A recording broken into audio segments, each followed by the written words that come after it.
Good morning, everyone. This is your IP teacher Tushar Agarwal with the unit number 4 with the unit number 4 of your syllabus newly defined curriculum by CBSE, that is social impact of IT. Now friends, we have studied about websites, about networks, about Python pandas. Now we have to study about social impact of IT.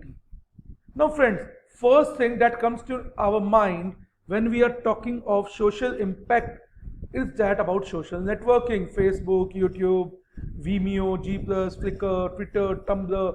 There are so many websites that are available as social networking. But friends, social impacts are beyond these websites. So today we are going to study social impacts of information technology or social impacts of IT. Friends, in this, first we will study digital footprint. Now, what is digital footprint? That we have made our foots digitally? No. It is data that is left behind when users have been online.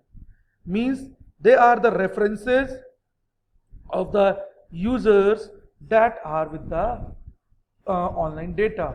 Now, there are two types of digital footprints which are active and passive.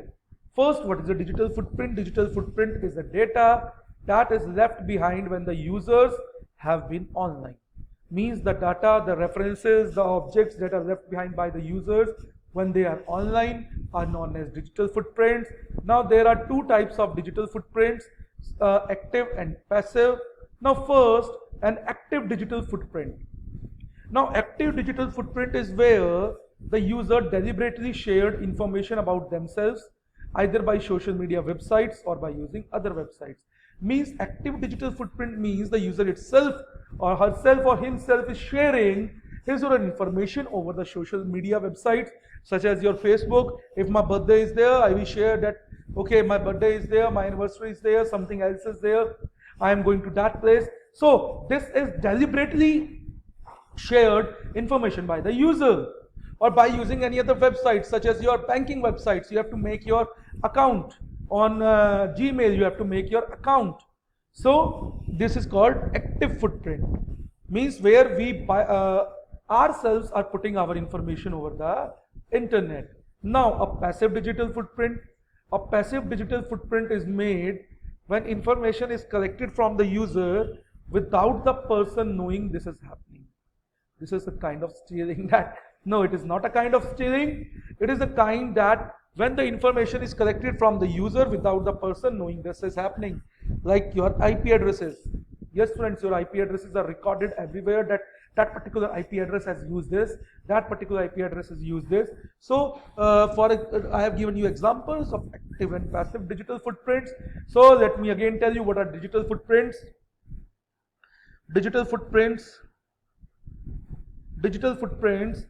is the data that is left behind when users are online. Two types of digital footprints are there. Number one is active and the other one is and the other one is passive. So active digital footprint is where the user has deliberately shared information about themselves either by using social media websites or by using websites. A passive digital footprint is made when information is collected from the user without the knowledge of the user. Now, examples of digital footprint, as I told you, posting on Instagram, Facebook, Twitter and other social media platforms, filling out online forms, signing up to receive mails or text, agreeing to install cookies on our devices when prompted by the browser. Yes, there are several websites in which browser prompt from the cookies. Yes, cookies have been stored by so are you agreeing or not? Now examples of passive digital footprints, websites that install cookies in our devices without disclosing it to us. Yes, there are websites which just install cookies, which we have studied in the previous chapter. Apps and websites that use geolocation.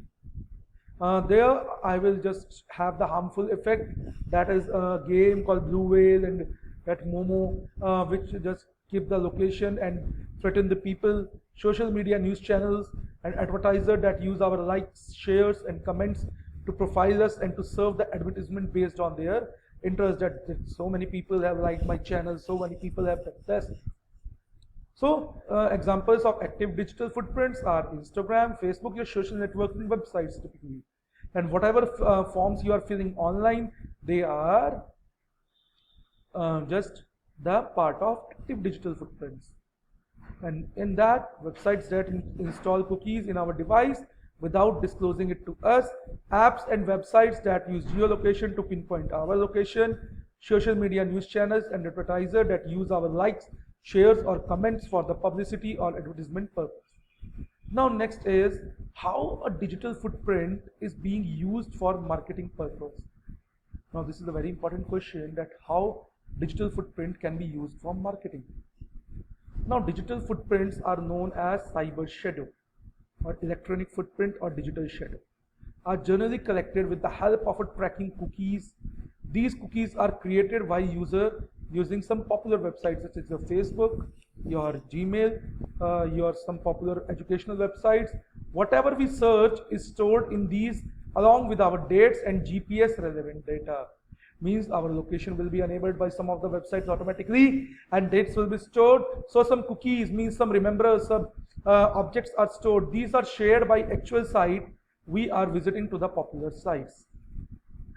Means it is a flow of data of user information from one to another. Popular sites in turn analyze these data and revert back in the form of advertise later on. For example, we search for a flight from X location to Y location. Next day, if we open search engine, ads automatically pops up even if we book out tickets. So what it means, that the web visitor is actually visiting some other site. When visitor leaves, that actually visiting website brings the data to the popular sites. As an example of flight, if we are going to book a flight from X location to Y location, then our advertisements pop up. What it means, that the actual website or the popular website is popping up with the has our information. As I told you, that the IP address is the thing which is there. So digital footprint, we came to know that digital footprints are known as cyber shadow, electronic footprint or digital shadow, are generally collected with the help of tracking cookies. These cookies are created while using popular sites. Whatever we search is stored in these along with our dates and GPS relevant data if our GPS is activated. So friends, we must take care of our location or GPS data when we are using a thing. These are shared by actual site we are visiting to the popular sites. Popular sites in turn analyze these data and revert back in the form of advertisements later on, such as news channels. Okay, news channels, kitne log news channels dekh rahe hain, how they came to know that at 72% people are just watching Aaj Tak, 32% are people watching this and this. So they came to know about the survey that they are conducting. That yes, if you send the answer to us, this will be it, this will be it. So they are using it for the advertisement purpose. Now next is why we should care about managing our digital footprint, that is our data, to protect our reputation, to make personal information safe, to prevent financial loss, to preserve our freedom. Yes, as the data is saved in the form of digital footprints when we leave online, so it is due to reputation, that anybody can use it against our reputation, can spoil our reputation. Our personal information will not be safe if not managed properly. To prevent financial losses, yes, if we are using banking site, then financial loss may take place. To preserve our freedom, yes, as I got the example of Blue Whale and Momo game. Risk due to digital film, privacy concern, yes, our private data can be scammed, is concerned with the financial loss. Identity theft, yes, on Facebook, this is very popular. I am making my ID with some other name, and also the people with my name are making IDs and asking for money from the other people. I have encountered an example that a person named something ABC has been called that your second account is asking money from us. Friends, why you need money? That friend told, I don't need money, that is not my ID. So fake websites, yes, there are so many fake websites and pages that are dummy to the popular websites and take our data and may create a huge loss to us. So first thing, why should we care about managing our digital footprints? For following 4 reasons: to protect our reputation, to make personal information safe, to prevent financial losses, to preserve our freedom. First is privacy concern, then scam, identity theft, fake websites. Now, how to manage digital footprints? This is very important topic. I will say you must be known for your personal use also. Enter name into several search engines. Means first use Google, then use your MSN or Yahoo, then enter different information in the different several search engines. Double check privacy settings, but don't trust them. Yes, there are some websites which ask for security checks, so it is highly recommended that you will not open them. Create strong and memorable passwords. Yes, every website asks that your password is strong, weak, or moderate. So it should be strong. What a strong password should be? It should contain a capital alphabet, a special symbol, and should be of 8 to 12 characters at least. It should be alphanumeric. Keep all your softwares up to date. Review our mobile use. Delete useless files, that is temporary files that you have to do from your laptop also. Build reputation through behaviors. Means if something is lying on the other thing, then we can do it. So we can enter name into several search engines. Double check privacy settings, but don't trust them. Create strong and memorable passwords. Keep all softwares up to the date. Review our mobile use. Delete useless files. Build reputation through behavior. So these are the things how we can manage our digital footprints. There are so many things, but out of them I have told you this 6. Next. Okay, friends, now here I am going to give you a separate term called netiquettes. Yes, somebody told me that I have heard about etiquettes. What are netiquettes? Okay, now netiquette is short term for net etiquettes.